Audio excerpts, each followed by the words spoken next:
Welcome to art and crafting idea. আজকে আমি দেখাতে চলেছি তোমাদেরকে আমার ছোট্ট একটা আর্ট সেট আপ, যেখানে আমি বসে আমার সমস্ত ক্রাফটিংগুলো করে থাকি এবং পেন্টিংসগুলো করে থাকি।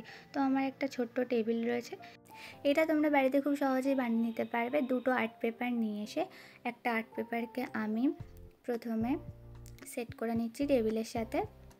তো ফ্লিপকার্ট থেকে অনেকে অনেক রকম টেবিল ক্লথ কেনে, কিন্তু এটা তোমরা বাড়িতে যদি বানিয়ে নিতে পারো নিজেরাই, দুটো মাত্র পেপার আর সেলোটেপ কিছু দরকার, তাহলেই তোমাদের হয়ে যাবে। তো আমি এখানে প্রথমে সেলোটেপ নিচ্ছি, নিয়ে ভালো করে টেবিলের সাথে ওটা আমি সেট করে দেব।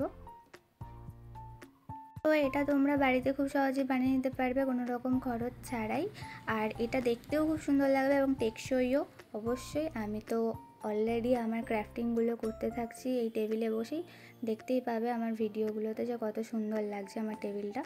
তো দেখে নাও কিভাবে বানাবে। তো একটা আর্ট পেপার আমি দিয়ে দিয়েছি, তারপরে এর ওপরে আর একটু টেকসই করার জন্য আর একটা আর্ট পেপার দিয়ে দেবো।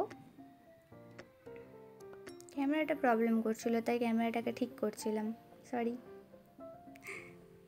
তো আর একটা আর্ট পেপার দিয়ে দিচ্ছি, দিয়ে যেটুকু অংশ বাকি ছিল টেবিলে সেই অংশটুকুও তার উপরেও দিয়ে দিলাম, দিয়ে এটাও আমি টেপ দিয়ে অ্যাটাচ করে দেবো টেবিলের সাথে সুন্দর করে। তো আমার অ্যাটাচ করা হয়ে গেছে, প্রথমটার মতনই যেরকম অ্যাটাচ করেছিলাম সেভাবেই, জাস্ট টেপ দিয়ে এঁটে দিয়েছি। তারপরে আমি এর ওপরে যাতে ট্রান্সপারেন্ট হতে পারে এবং কোনো রকম রং বা অন্য কিছু জল টল পড়লে যাতে করে কাগজটা কোনো রকমভাবে ভিজে না যায় বা কালার না ধরে যায়, তার জন্য আমি একটা বুদ্ধি লাগালাম যে এর ওপরে যদি আমি টেপ মেরে দিই, সেলো টেপ মেরে দিই, তো লম্বা লাইন দিয়ে, তাহলে কিন্তু এর ওপরে যদি কোনো রকম রং পড়ে বা জল পড়ে, তো তোমরা কাপড় দিয়ে সহজেই সেটা মুছে দিতে পারবে এবং উঠেও যাবে।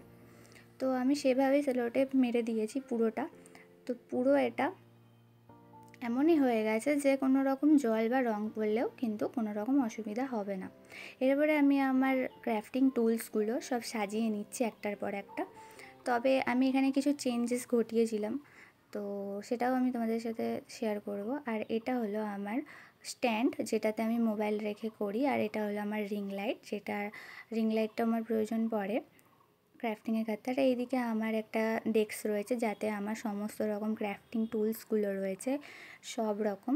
তো এখানে আমি আরও কিছু অ্যাড করছি এবং একটু চেঞ্জ করে দিয়েছি টেবিলটা আর একটু সুন্দর লাগার জন্য।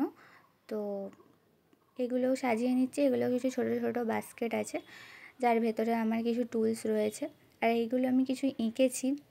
তারপরে ভাবলাম রিং লাইটটা জ্বেলে দিয়ে আরও সুন্দর দেখতে লাগবে। তো দেখো রিং লাইটটা জ্বেলে দিয়েছি, এবার আমার টেবিলটা কতটা অ্যাট্রাকটিভ লাগছে এই হোয়াইট কালারের পেপারের ওপরে এই জিনিসগুলো রাখতে। তো আমি আমার পেন্টিংসগুলো যেগুলো আমি বানিয়েছি সেগুলো আমি সাজিয়ে নিচ্ছি একটার পর একটা। এই প্রত্যেকটা পেন্টিংসের টিউটোরিয়াল তোমরা আমার চ্যানেলে পেয়ে যাবে। আর এই ফুলগুলোও বানিয়েছি কদিন আগে, তো এটা তো রিসেন্ট আমি আপলোড করেছি, তো দেখে নিও। তো আমি সব সাজিয়ে নিচ্ছি আমার ছোট্ট টেবিলটাকে সুন্দর করার জন্য। আর এই যে কিউটের ডিব্বা দুটোকেও আমি বসিয়ে দিয়েছি, আমার ছোট্ট ছোট্ট পেঙ্গুইন দুটো আমি রিসেন্ট বানিয়েছি। টিউটোরিয়াল আমার চ্যানেলে পেয়ে যাবে, অবশ্যই চেক করো।